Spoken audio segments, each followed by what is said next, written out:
विषय या ठिकाणी सातत्याने येतो की जी काही विकास कामं होत आहेत त्या विकास कामाच्या पुढे एक बोर्ड लागतो। आता तो बोर्ड का लागतोय थोडं मला अजून पडलेलं आहे। म्हणजे या ठिकाणी अनेक मंडळी आहेत, आपणही वेगवेगळ्या ग्रामपंचायत पातळीवर, इथं दादांनी तर जिल्हा परिषदमध्ये वैद्यांनी काम केलंय, त्यांनाही त्याचा अनुभव आहे। बापूराव तर सभापती होते, म्हणजे प्रतिनिधी होते, त्यांनी सर्वांनी काम केलं आणि ह्यांनाही माहिती। तुमच्या सेस मधलं काम असेल, जिल्हा नियोजन मंडळातलं काम असेल, या प्रत्येक ठिकाणी जर बोर्ड लावायचं ठरवलं तर तुमचे किती बोर्ड आतापर्यंत लागले असतील?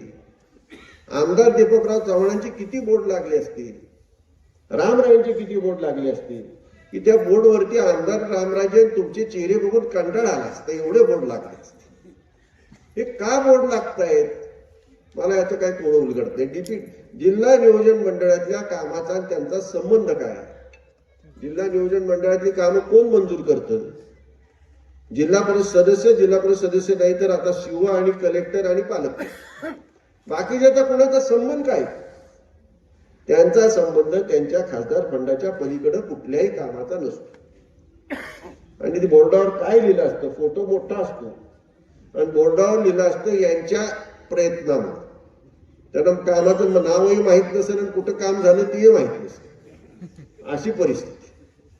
जे काय काम चालू आहे ते मीच केलं।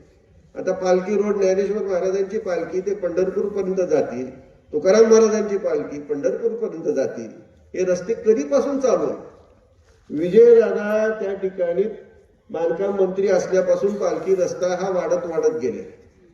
तुम्हाला माहिती आहे, अजूनही कारखान्यासमोर विजयदादांच्या नावाचा अजूनही त्या ठिकाणी बोर्ड। नंतर 16 साली त्या ठिकाणी आणखी पैसे त्या ठिकाणी पडले आणि ते काम चालू झालं। ते काम मी आणलं असं कोणीच म्हणू शकत नाही। ते काम हे पालखी रस्ता म्हणून आवर्जून त्या ठिकाणी शासनाने गडकरी साहेबांनी बसवलेली ही वस्तुस्थिती। तुमचा आसू फलटण गिरवी रस्ता हा कसा बसला मला ना आमदारांना माहिती। अख्ख्या जिल्ह्यामध्ये एकमेव हा रस्ता बसला। त्या ठिकाणी 2 पर्याय होते, आम्हाला सांगितले एक पर्याय तुम्ही निवडायचा। एक पर्याय होता फलटण शिंगणापूर आणि दुसरा पर्याय त्यांनी आम्हाला दिला होता फलटण आसू, म्हणजे आसू फलटण गिरवी रस्ता। तुम्ही निवडा कुठला तुम्हाला पाहिजे, तो आम्ही एकच रस्ता देणार। थोडा विचार केल्यानंतर म्हटलं फलटण आसूला जी एवढी रहदारी आहे तेवढी कुठल्याच रस्त्याला नाही, त्यामुळं आधी आपण फलटण आसू घेऊ, पुढच्या वर्षी आपल्याला फलटण शिंगणापूर त्या ठिकाणी घेता येईल आणि म्हणून तो रस्ता बसलाय। दोन्ही रस्त्यांची पत्रही आमदार साहेबांची आहे, आता सुद्धा ते काढून देऊ शकतील मोबाईल मध्ये। आता कोणीतरी याचं म्हणायचं आम्हीच बसवला। आमचं दुर्दैव एवढंच झालं की त्यानंतर सरकार बदललं, म्हणजे ते सुरत आणि कुठं ते भुवनेश्वर वगैरे आसाम तो प्रकार सगळा तो झाला आणि त्यामध्ये कॉन्ट्रॅक्ट ठरवत असताना त्यांच्या हातात गेलं।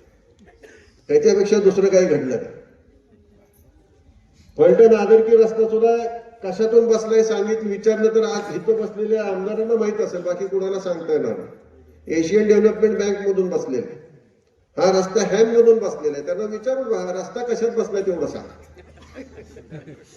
कुठल्या योजनेत बसलाय म्हणून सांग। आज या ठिकाणी योगेश पाटील नाहीत तर त्यांचा सुद्धा हा प्रयत्न तशा प्रकारे कशातून बसू शकेल कुठला रस्ता, मला सुद्धा ईडीबी माहित नव्हतं। ते योगेश पाटील सांगितलं ईडीबीत आपलं काम हे बसू शकतं, हॅम मधून आपलं काम हे बसू शकतं।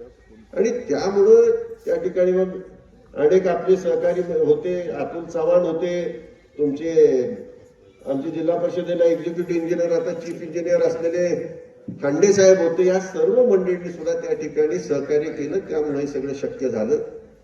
आणि त्यानंतर अर्थात रामराजे त्या ठिकाणी असल्यामुळे त्यांचा शब्द, त्यांचं वजन याचा वापर करून ही मोठी मोठी कामं आपल्याला बसवण्यामध्ये यश मिळालं, ही वस्तुस्थिती।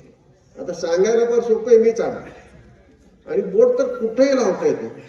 मला एक जण म्हटले की आमची स्मशानभूमी झाली तिथंच बोर्ड लावलाय, एवढ्या जवळ लावलाय की धन झाल्यानंतर ती जळल।